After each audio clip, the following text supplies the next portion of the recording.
الله ته ډېر جړاګانې به کړي خو الله ته ستا د دې صدقې نه بیا د دې صدقې پسې جړا ډېره خوښه شوه الله ته چې وای کاش زما دا وروستۍ صدقه هم هغې له تللی وی او ورته ویل یاد ساته کم مالدار انسان کم غریب انسان چې هغې ته مخې ته صدقه پرته وي او د بل مسلمان ضرورت یې پوره کو الله رب العالمین په یو غونچه د انګورو باندې ورته د 1000 رکاتو قبول شو نفل ثواب په عمل نامه کې لیکي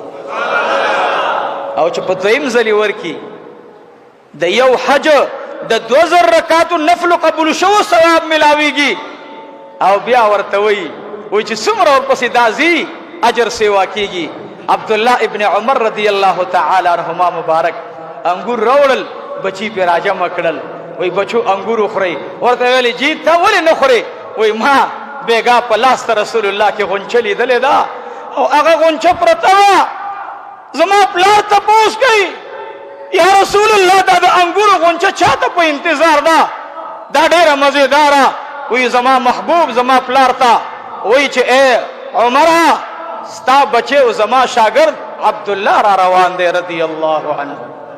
قسم په خدای هغه خلق دنیا ورته سخت کار کېدله یو ځل یو کس ورته راغی ویل جی مالا 10 درهم پکار دي عبد الله ابن عمر مې نه تلاش کو وجدا 10 درهم